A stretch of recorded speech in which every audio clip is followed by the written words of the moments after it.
Good evening, everybody. What's up? What's up? What's up? What's up? What's up? It's Gina Ifoe, the one and only African superstar, back at it again with another live stream. Did you guys miss me? Huh? Did you miss me? Did you miss me? It's been a couple days.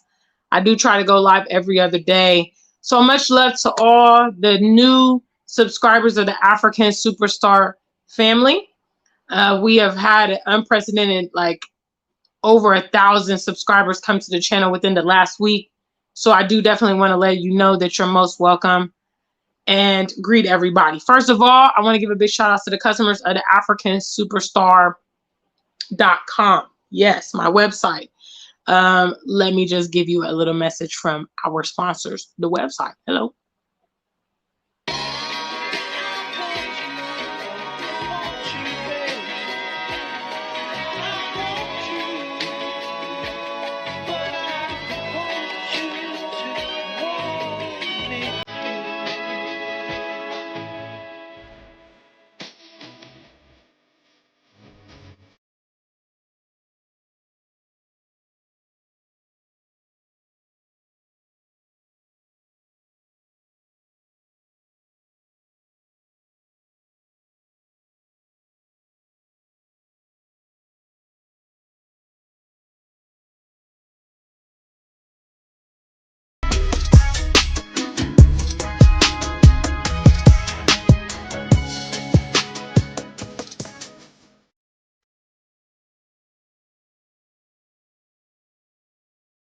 Hello, yes. I know. Some of the new viewers may not know, but yes, I have a website, theafrikansuperstar.com. That was just a promo for my collection, Black Lovers Stay Single, because I promote Black love up on this platform. Yes. So please head over. All those products are exclusively available at theafrikansuperstar.com. I'm the only Black love clothing line out there. If you don't believe me, just Google Black Lovers Stay Single. I come up. I'm #1 in Google because I'm the only one with that collection. Yes. Big shout outs also to our members only who support our platform on a monthly basis. You can also join and get behind the scenes exclusive footage, etc., of my live music and various things.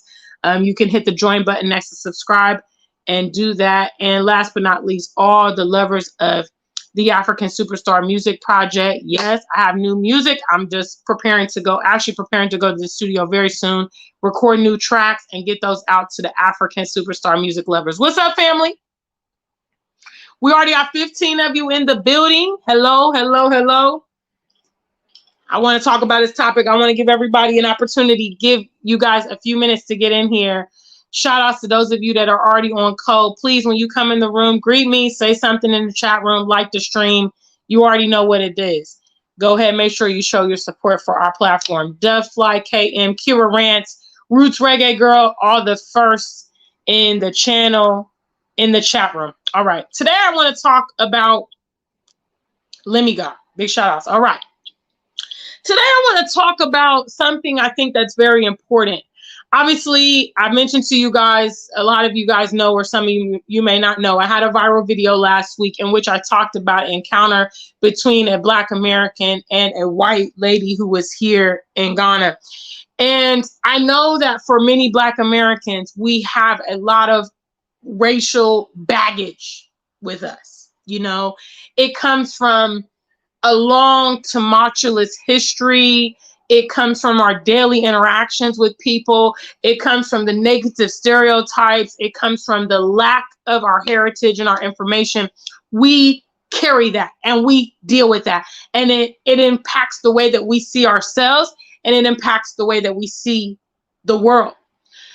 I noticed that in a lot of these comments, and it's not uncommon, I will see many Black Americans come in the comments and they will say, well, you know, Africa should restrict, you know, land deals to non-Black people, and they shouldn't allow them to set up businesses, and they shouldn't, you know, do this and that, and, you know, these various things. And what I kind of want to convey to members of the diaspora that have been in those settings their entire life, you know, you've grown up in England your whole life, you've never traveled, you've grown up in Germany your whole life, you've grown up in Canada or America, you look at the world based off of that.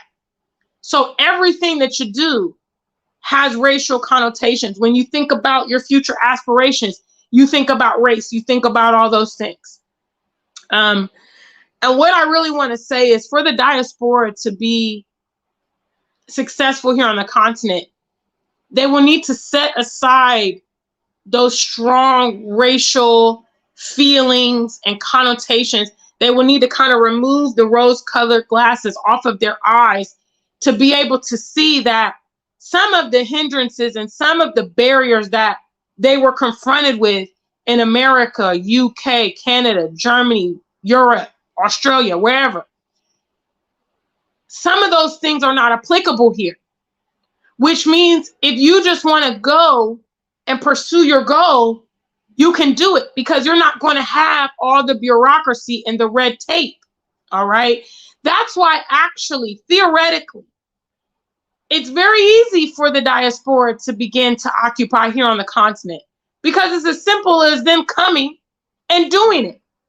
Whereas we have to encounter the glass ceiling in America. We have to deal with racism. We have to deal with discrimination. We have to deal with systematic racism. You know, we have laws that work against us. We have all kind of other things, stereotypes and prejudices that work against us. Now, obviously, we have different challenges here on the continent, but some things we are no longer subject to here. And the diaspora has to realize, okay, I am in a more free setting now, fortunately for me. And I need to maximize my potential. You see, whoever you are, wherever you are, will be magnified no matter where you are. Okay? In Dr. Umar, whoever you are, whatever you are, will be magnified wherever you are. And what that means is, irrespective of wherever you find yourself, your true character, your true nature is going to display itself. You know, that's why, for instance, I can come here to the continent and flourish. You know, I have become an amazing person over these several years of pursuing my true self and happiness. Okay.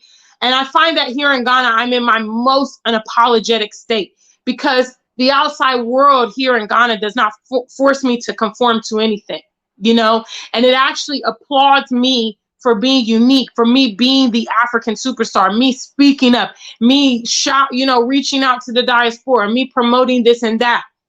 I am actually supported in this environment to do those things. That's why I continue to flourish. You know, when I decided a couple years ago I was going to become a musician, something that I never ever entertained for the decades I lived abroad, because I was very, very preoccupied with my daily life. I didn't really have the opportunity to recess from, you know, the demands of my daily life to even realize that I had that gift, or cultivate that gift, or refine that gift. When I decided that I wanted to pursue this, you know, my environment here allowed me to do that without barriers. Now, I could have been hung up in all the, they won't let me do this, and they won't let me do this, and all the instances I dealt with in the past, all the, you know, baggage that I have. But I realized that, okay, here, a lot of those things are not in effect. So without those barriers, I have the freedom to just be me, and I can progress. My question to the diaspora, you know, more specifically, you know, the British, the Black Americans, those of you that are a bit estranged from the continent. Now you're able to come here and perhaps realize some of your wildest dreams. You cannot bring all that baggage with you. And it's very important that you start the strategy to deconstructing that stuff, so that when you get in your new environment, you can actually embrace it. Shout out to the family. First trivia question. How many of you guys have ever had a bad relationship? You know, toxic, maybe abusive? Let me see a number one. Shout out to the family, guys. If you are here in the building, let me see you.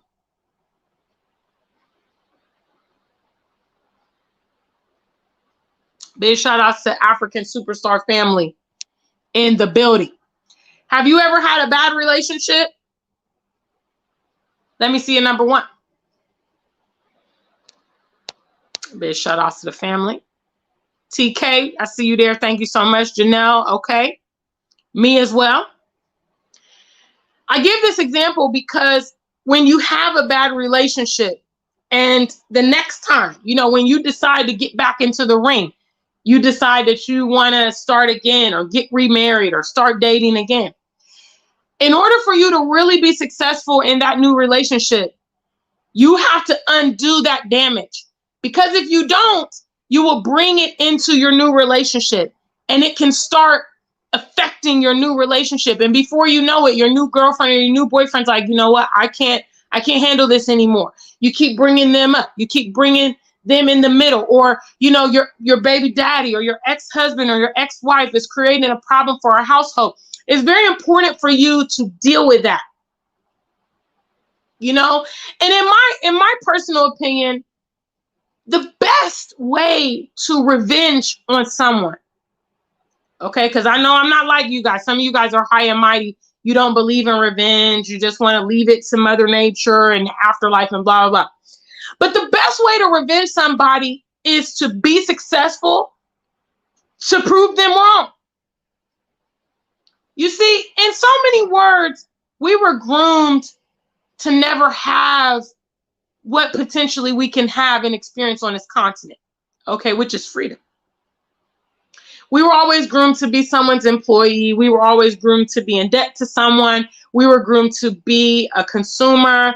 And, you know, that kind of be the life that we live, because that is how the majority of people live in the West. You know, that's just the design of capitalism, where there are very few at the top and then the masses are below, and it's difficult in many cases for them to change their class. They can go down, but if they want to go up, it's hard.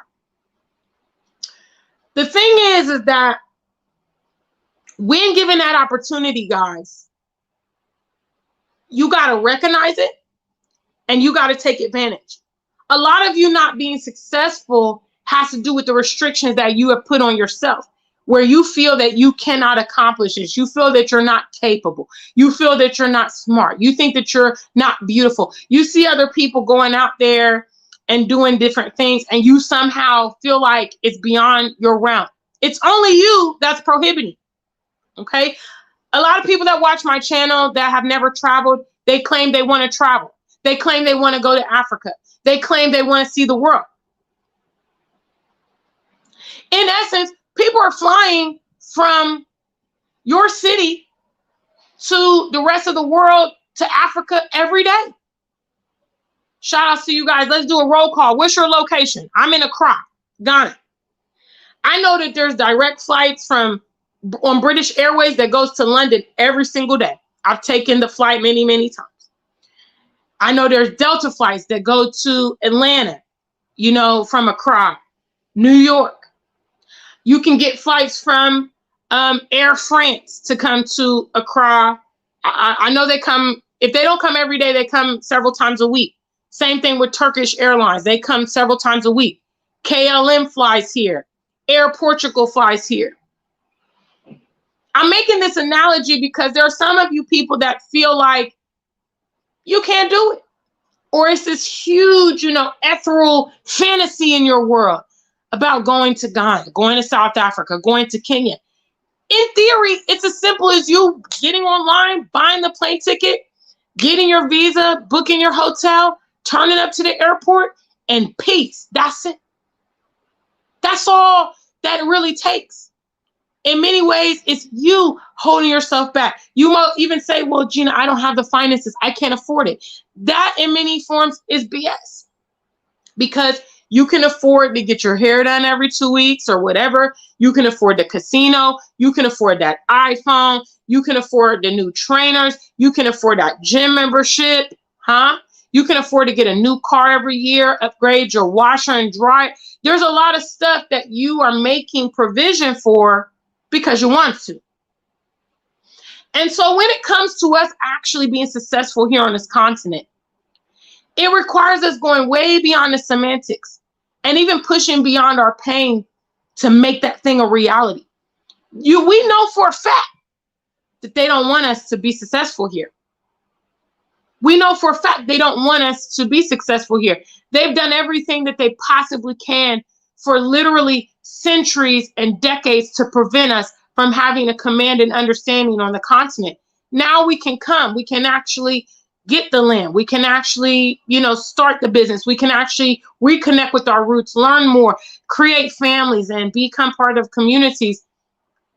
And are we going to sit there and let the conditioning in our mind prohibit us from doing that? Or are we going to rise up and be who we were supposed to be? I know that according to my formal training, I would never be the African superstar in this context. Just me being in the corporate environment was a hindrance to me being who I am today. Because as you're in the corporate environment, and for some of you guys that don't know, professionally, I worked in banking and insurance in America. I worked for JP Morgan Chase. I worked for United Healthcare Insurance in Ohio. I've worked for PNC Bank as well. And the corporate environment is one of conformity. They don't want anybody too loud. They don't want anybody too bright. They don't want anybody too opinionated. The whole nature of the game is being conservative. That's what it's all about. Me being able to be unapologetically myself, express my feelings, pursue what I pursue, share the messages that I would share. All of that is a conflict of interest from what I was doing professionally. I recognize that now I'm in a setting where I have a lot more liberty. I have the custom option to who I want to be and what path I want to take. And because of what I said earlier, you are whoever you are, whatever you are, wherever you are. I was being suppressed in the West. A lot of you guys will say the same. You'll say, yeah, man, the white man's holding me back, won't let me be great, won't let me measure up. A lot of people, that's their story. If that's the case, when you change and get in a different environment, then if you were being suppressed, and you come to an environment that's more liberal, that's more free, that means that the lid is going to pop up off of you, because now there's nobody holding you down. There's nobody suppressing you. On the continent, the main currency is money. Okay? He who has the money can make moves. Now, we know that some of these foreigners do get preferential treatment. Yes. That has to do with the perception that our people have of them, But in many cases, it also has to do with their capital and the power that capital wields. Let's say, for instance, shout outs, guys. I'm about to do shout outs now. Please make sure you like the stream. If you are in the building, make your presence be known. Please, I want to see you. I want to hear from you. I want to feel you. Okay? Support the stream. Be a part of our conversation. Like the stream. All right? So let's say me and King Kenyatta are trying to, get some land. Let's say we both want the same acre, okay? I show up and he shows up, okay? Now, the chief or the person who's doing the land deal says, okay, this land is going to sell for $5,000, okay? King Kenyatta says, you know what? Look, I really want this land. This land is what I want. It's in the perfect position. The ancestors told me this is my land. I'll pay you $10,000 for this very plot of land. Okay. Now, even though I'm the African superstar and I've been promoting Ghana, I'm a YouTuber, I do all these things. Logically, that chief is going to say, African superstar, I love you, but King Kenyatta is offering double your price. In that situation, it's not about race, because both he and I are Black people. However, it boiled down to the cash. The cash opened the doors. He who had more and could do more was the one that benefited, which means that when we come, that's how we should come. We have our racial baggage. Okay, and it will take some time to decompress, especially if you've born and raised in those settings. You've never traveled. You have never had any reprieve from the racial climate. Okay, so when you come here, it's just naturally a part of everything that you experience. You know, it takes you some time to not have those connotations. You know, when I moved to England, for instance, it was really interesting because I noticed that because I was American and I had the American accent, the British will handle me different than they would continental Africans or Caribbean people or Black British people.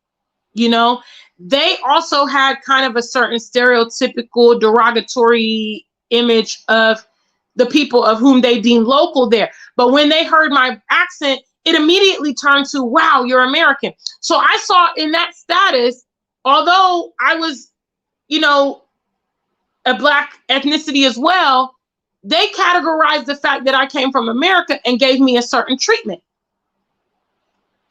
And I actually utilized that treatment to my advantage. Hello. I saw how they were treating the Caribbeans and the Africans, and I realized they were giving me preferential treatment because I was the only American girl, you know, that works in my hospital, you know, the mental hospital I worked at. I flexed them for a specific schedule that nobody had. You know, I didn't ask for favors often, but whenever I did, I got what I wanted. I knew that it was preferential treatment. So my point is that I started to realize, ooh, I'm now getting preferential treatment, see? And I now can use this to my advantage. Okay? I couldn't get this back in America, but I'm getting it here in the UK, and I'm going to make the most of it. Same thing reigns true when you come here to this continent. Now, what many Black Americans are wanting, or what many diasporians are wanting, is the whole, you know, camaraderie and the whole acknowledgement of us being family and us being, you know, synonymous with continentals.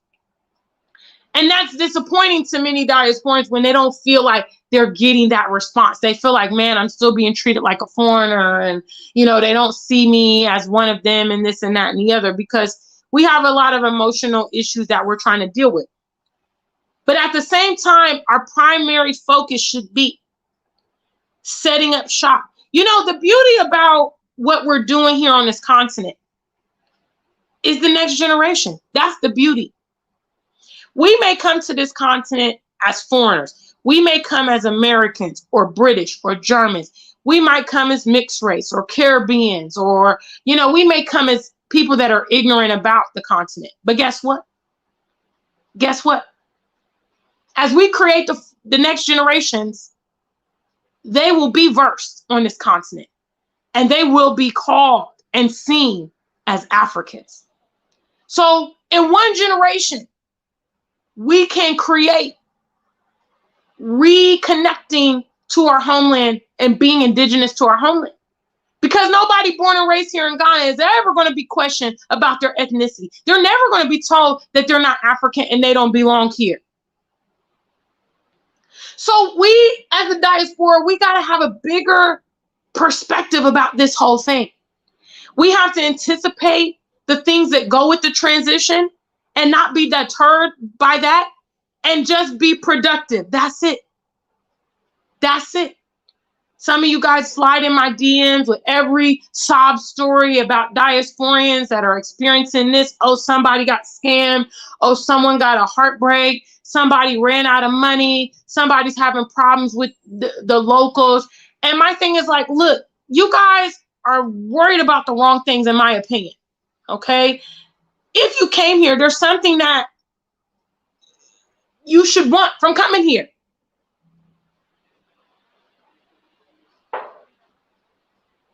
There's something you should want.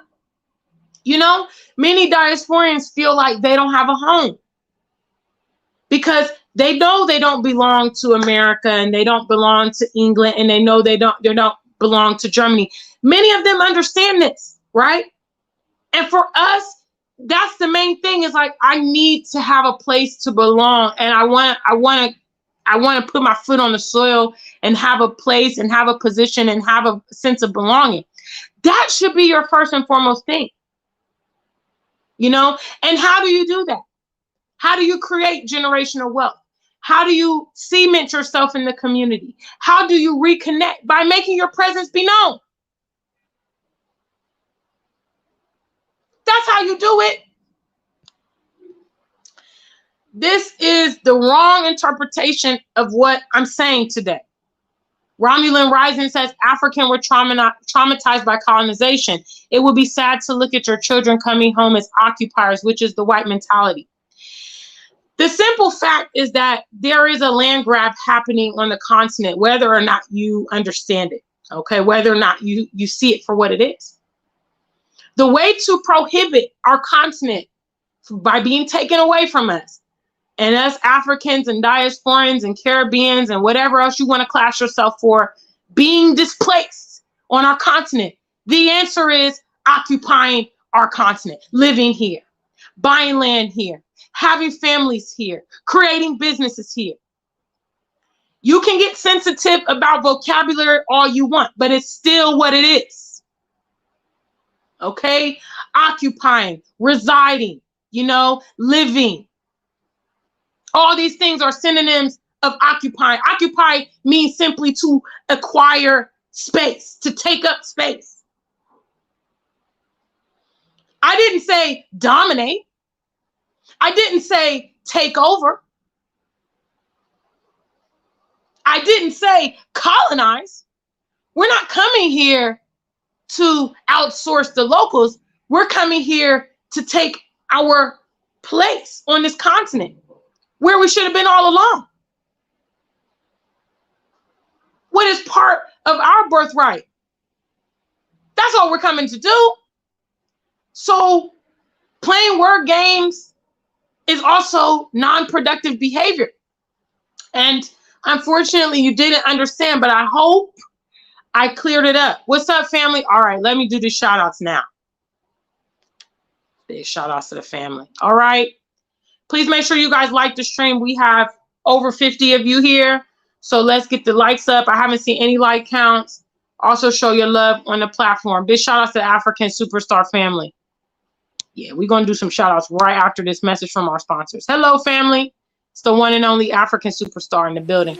Ladies and gentlemen, the one and only African Superstar proudly presents the release of her first EP entitled For Every Action, There Is a Reaction, as well as this music video, which is available here on YouTube for the title track. The track is also available for streaming on all download platforms, and the EP is exclusively available for purchase at bandcamp.com. Please support independent artists, and please support your African Superstar. Until we meet again.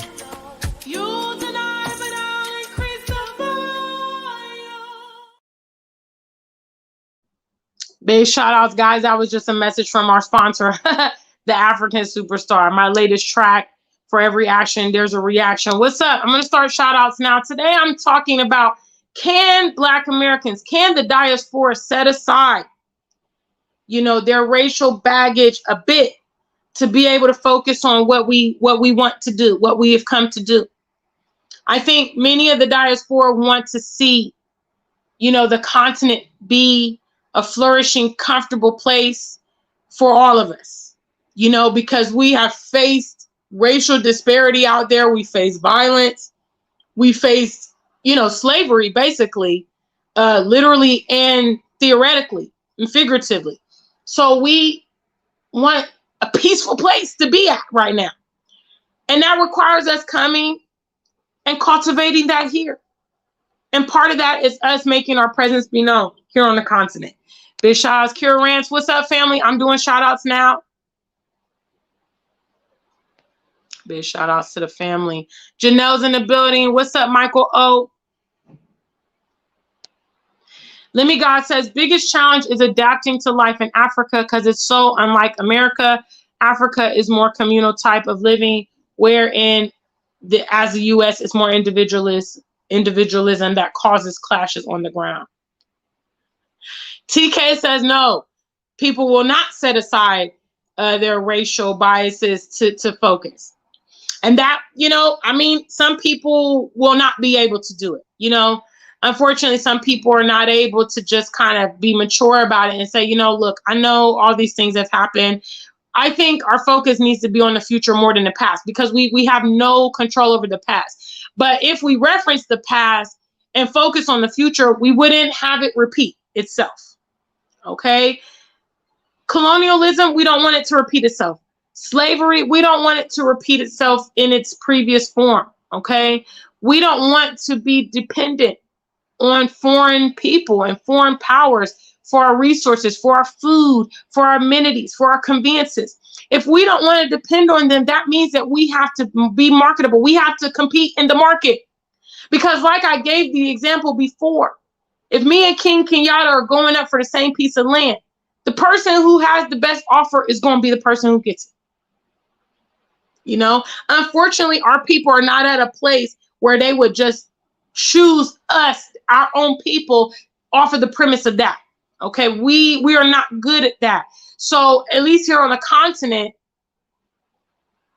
money talks, and the diaspora can use that to their advantage to begin to position themselves. And again, some people will misinterpret what I'm saying. I'm not saying come to the continent and take over. I'm not saying displace. I'm a huge proponent of integrating with locals. That's what I've done and what I've been successful in doing.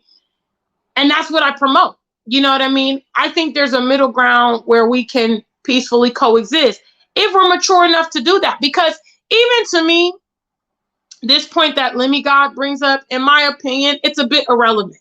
Okay? Coming to the continent, we already know that Black Americans, Black British, Europeans, we already know that culturally we are different. Okay? That goes without saying. It's not imperative that we understand and practice every cultural norm. But what's important is having that middle ground where we say, you know what, look, we're different and we have different perspectives, but this is the objective. If the objective is we want the diaspora to be the majority landowner in Ghana, the diaspora, including everybody, okay, all African descendants. We want, Africans to be the main holder of this land or whatever. Okay, we want 65%, 70% of businesses to be Ghanaian owned and operated, African owned and operated, diaspora owned and operated. That's the middle ground, you see?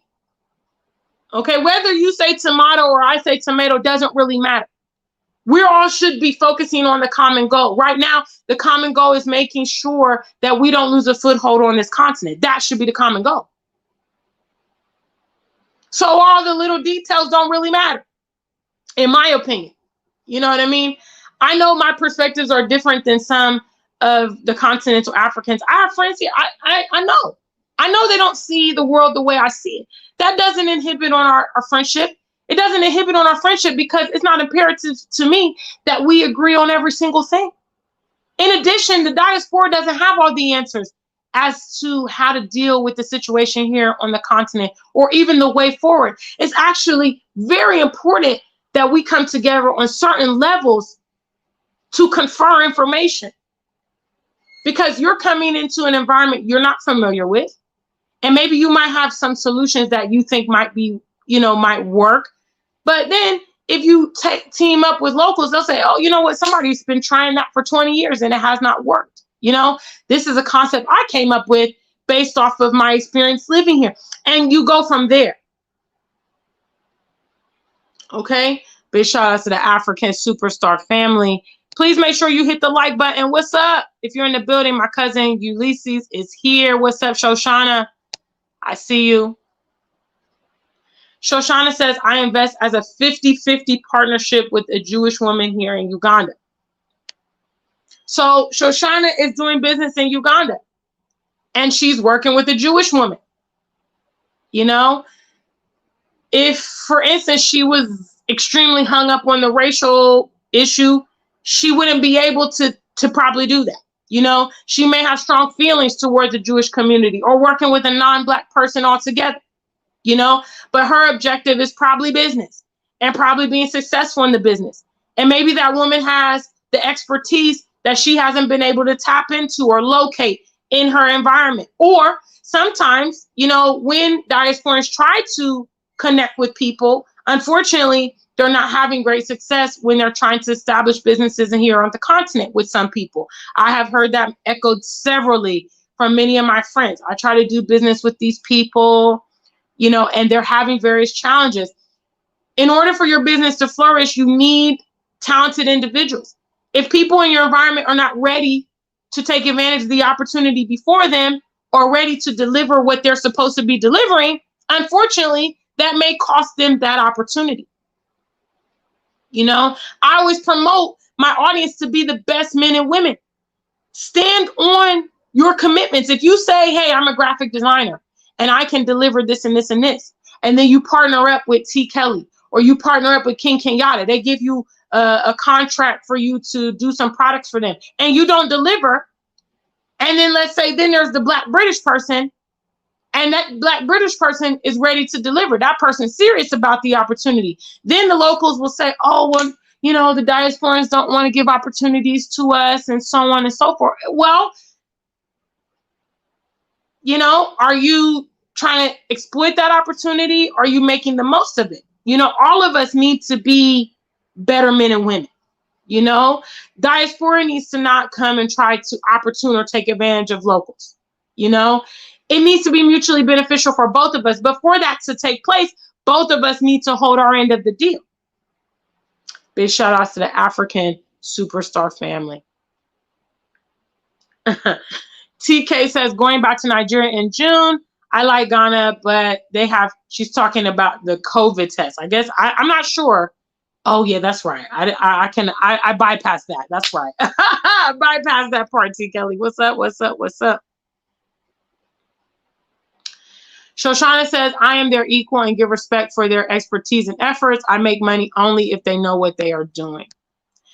King Kenyatta's in the building. What's up, family? If you're here, I'm talking about, can the diaspora see in a distance? Can they see the goal line?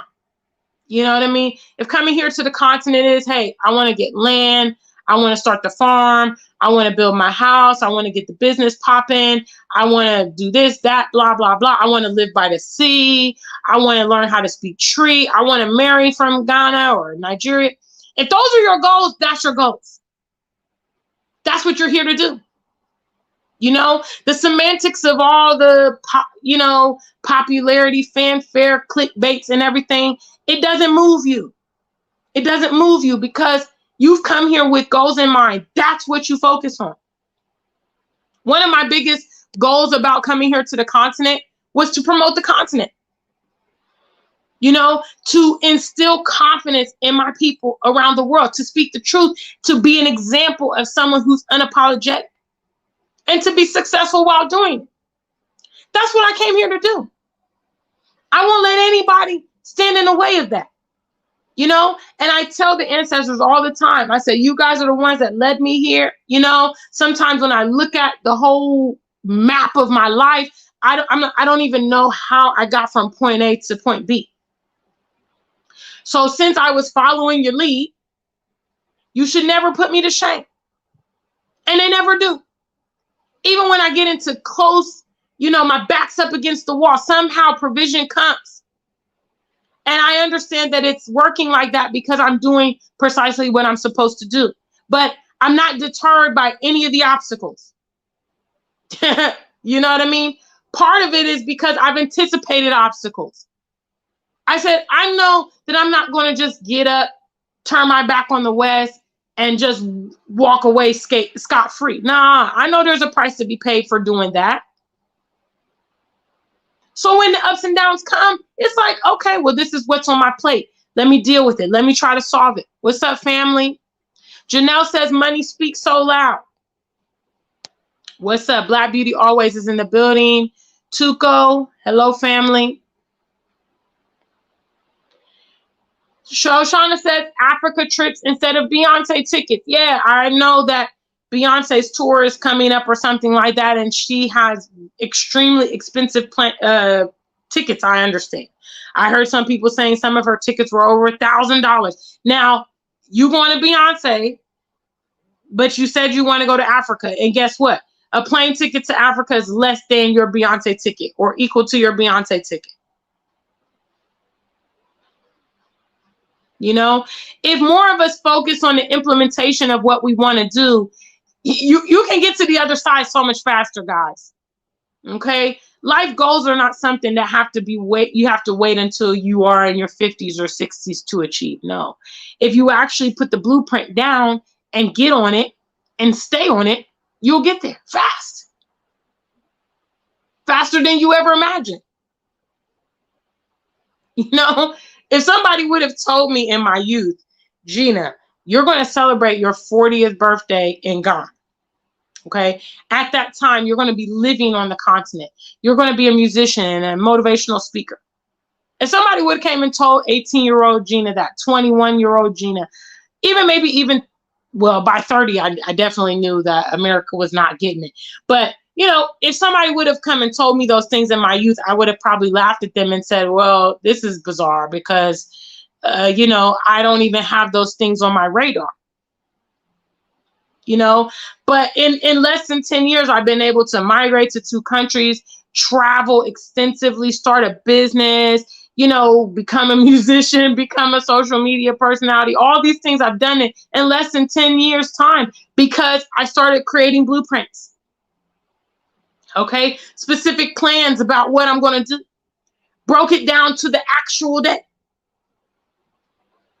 Big shout out to the African Superstar family. Brown Coat Blue says, very true. When you're in places like Spain or Italy, they will be fixing to treat you really bad until they hear the American accent. So sad, but it has to be used. When you have a competitive advantage, use it. For many diasporans, your competitive advantage here on the continent is going to be the money. You know, you're able to have access to the pounds, the dollars, the euros, whatever. That's going to be what gives you the edge. It's unfortunate because obviously when you're coming, some of the locals will not be able to equate to you. Okay, but might I add, there's a lot of rich, there's a lot of rich Africans, a lot of rich Ghanaians that will be beyond your level. So don't get it twisted now. But what I'm saying is, it's an advantage to you here on the continent. It's an advantage to you here on the continent when it's not even an advantage back in America, back in Canada, back in the UK. Are you crying about that? Are you upset that, wow, you know, I can do this and I can do that, but the local, you know, look at their situation. If you care about the local situation, for instance, put yourself in a position to solve that. I saw a video yesterday on Ghana Bound's channel. Shout out to Ghana Bound if they see this. They are content creators from the, you know, British African diaspora. They moved here from England a few years ago, and now they do a lot of like real estate stuff like that on their channel. So they showed a very beautiful, you know, housing development, which is in East Legon Hills. It's like a suburb here in Accra. And there was a developer who is making 2-bedroom houses for $45,000. Okay. So Ghana Bound went to go and tour these properties and was showing these properties. Now, for instance, the person that's very passionate about locals, you know, knows that affordable housing is a thing. Affordable housing is a thing anywhere in the world. But obviously with people coming here to Ghana and creating all these luxury properties and blah, blah, blah, it can be said, what's going to happen to the locals? Create affordable housing. If you create affordable housing, you know, simple 1-bedroom, you know, we call them self-contained here, 1 bedroom and a toilet, you know, say you make 10 of them, you will rent them out like that. You will sell them like that. Some people are building these luxury high rises and they're sitting vacant because they're really expensive and all that. I bet you if you did affordable housing quick, fast. Because when Ghana Bound was reporting on that, you know, development, she went to tour. She said phase 1 and phase 2 is already sold out. Affordable housing here in Ghana is selling like that. Selling like that. So if you're someone who feels so conflicted because you're coming from the diaspora and you recognize you have advantages and you feel so guilty, use your advantages to then benefit the masses. How about that? But it's still using what you have to serve and get your agenda across. You know, I understand that, for instance, some continentals will listen to me because I'm foreign. That's why I'm the African superstar. That's why I talk about various topics, which addresses all the diaspora. Because I understand, okay, they're going to give me an audience they may not necessarily give their peer. So let me use this to communicate with my people. If I was a local Ghanaian, would they listen to me the same? Would I be in the same position? Maybe, maybe not. But I'm utilizing my advantages to propel my message, a positive message, a call to action, a sophisticated and intellectual message for my people. What's up, family? Are you guys here?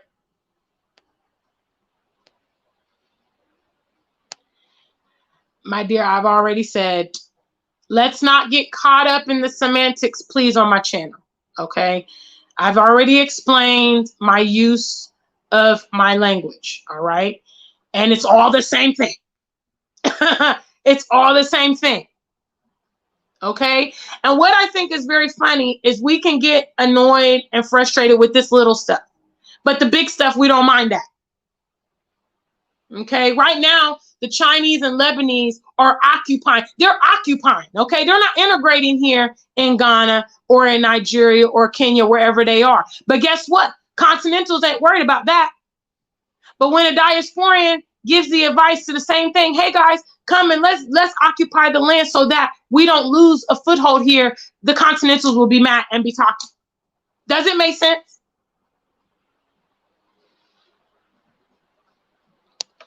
Nonsense. Kuya says Africans and Caribbean people get that preferential treatment in the U.S. over African Americans. So I know what you mean. Exactly. It is what it is. You know, it's not for us to lament over these things, but it's for us to actually utilize it as an advantage. Guys, we don't have a lot of advantages. Huh? Do you guys feel like you were just born into privilege and you just have access to everything? The truth is we don't.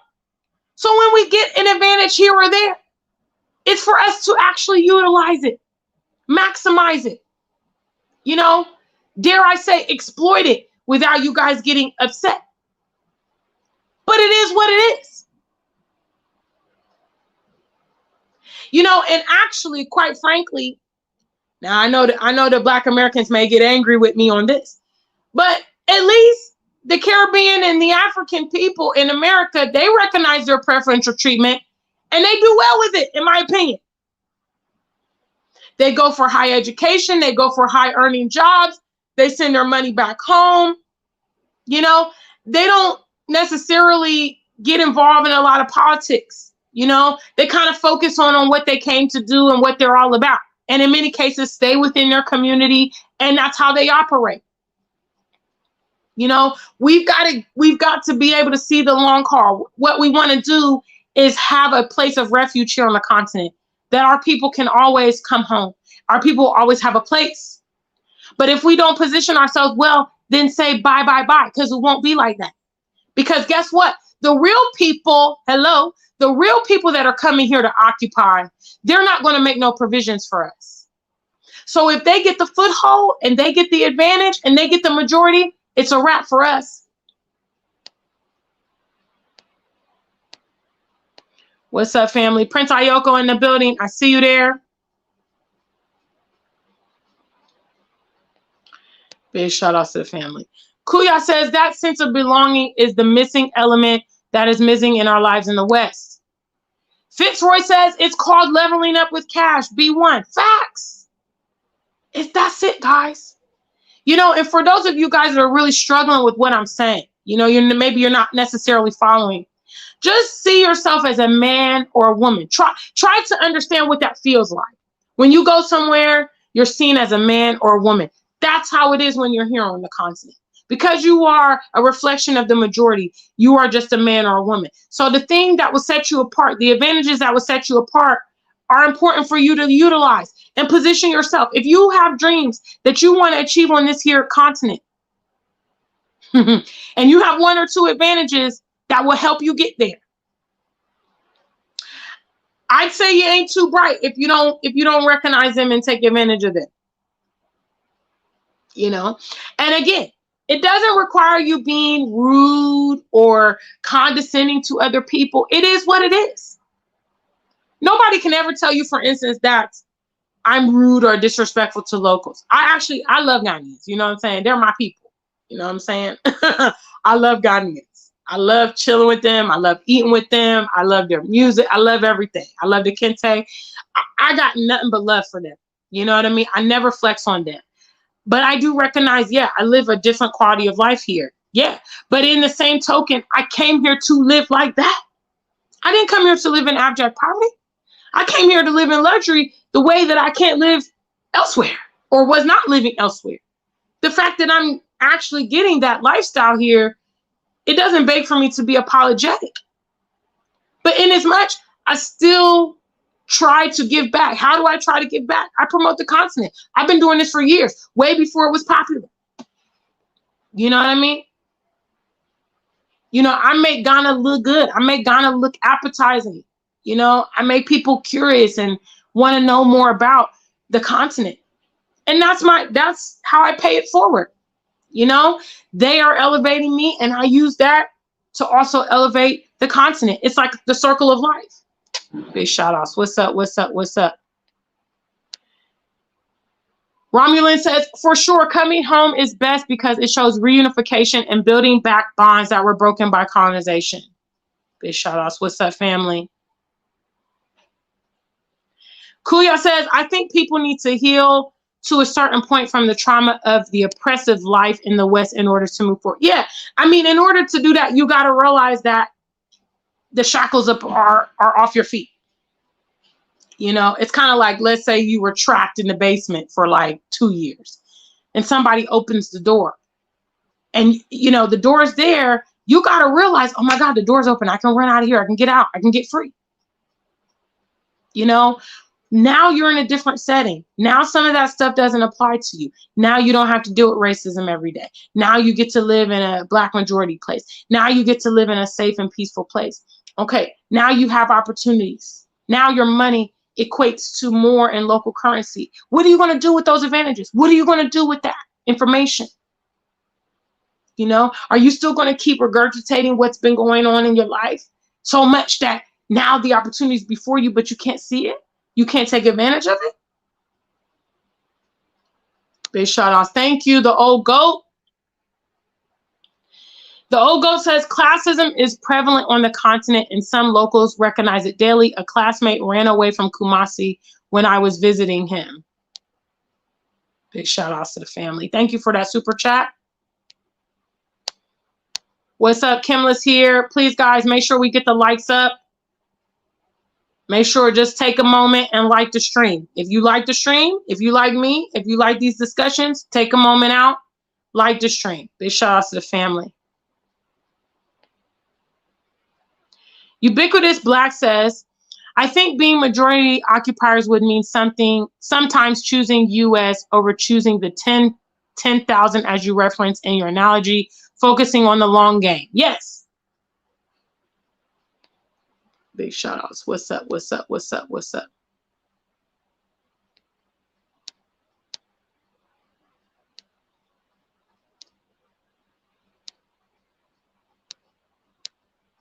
Lemmy God says, being a repat is a challenge given economic situation on the ground, but such challenges can be overcome. And that's right there. That's another powerful thing. Okay. I believe personally, a lot of the challenges that we are encountering here on the continent as a part of the transition are things that can be overcome. Like I just said, I have, for instance, I have several friends here. All right. That have either given birth here in Ghana or have moved with their children or have children that are under 5 growing here on the continent. Them growing up here in Ghana means that they are not going to have, for instance, the ignorance or the curiosity about Ghana that diasporians have, okay? They're not going to have the language barrier that we have. They're not going to, you know, think that the food is foreign, or they're not going to grow up with racism being an everyday part of their life. By us simply coming and then beginning our journey here on the continent, we start alleviating some of the long-term things that we have experienced outside. And that's what I'm telling you. If you come and you understand, you know what, look, you know, me, I'm 55, you know what I'm saying? My kids are grown, blah, blah, blah, blah, blah. I'm retiring and gone, you know what I mean? Or if you come here and you're like, you know what, I'm going to have my family and gone. We're breaking down the chains and the challenges. By the time the next generation comes along, we've alleviated some of the very issues that we have struggled with our whole life in the West, simply by creating the transition, which means a lot of the semantics, as I've talked about, a lot of the details and all the, you know, the little nuances we get hung up on are essentially irrelevant. Because in one generation, they will alleviate themselves. You know, and if we, as Ubiquitous Black says, focus on the long game, we begin to alleviate even more and more of those things. Big shout outs to the family. What's up? What's up? What's up? All right, I'm trying to wrap up. So big shout outs. What's up? What's up? What's up? Now you're gonna be timed out. You talking too much now. What's up, old goat? Thanks again for that super chat. What's up, family?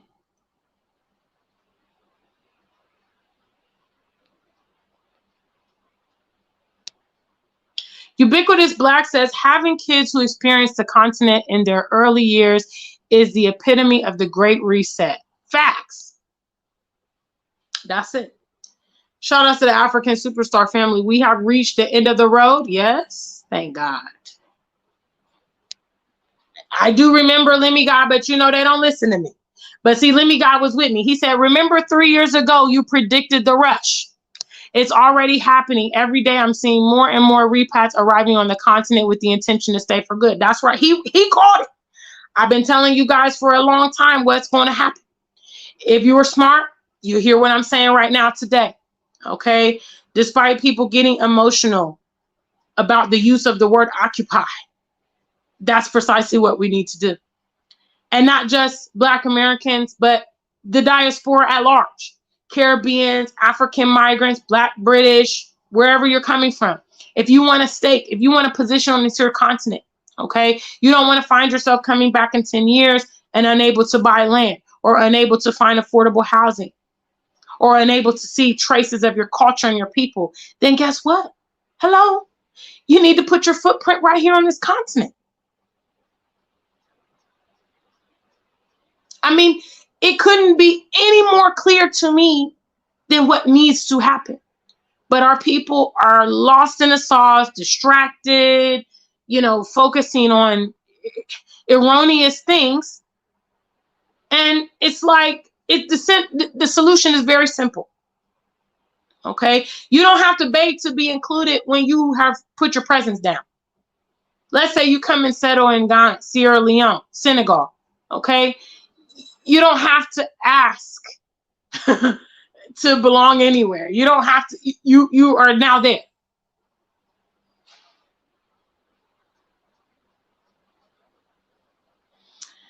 So that's today's live stream. Big shout out to the African Superstar family. I appreciate everybody coming in. We had over 70 of you guys today. Please make sure you like the stream. You subscribe to the channel if you're not yet subscribed, so that you don't miss these discussions in the future. And again, just a disclaimer, guys, look, okay?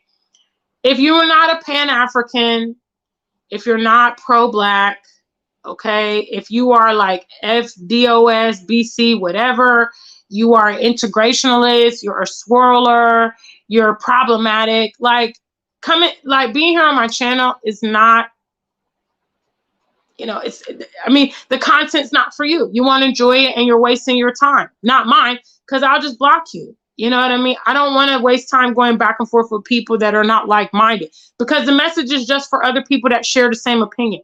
Okay? If you want to just go ahead and, you know, live wherever you're living and keep on being in your fog, then that's fine with me. I don't care. Because see, me, I'm already living in Africa.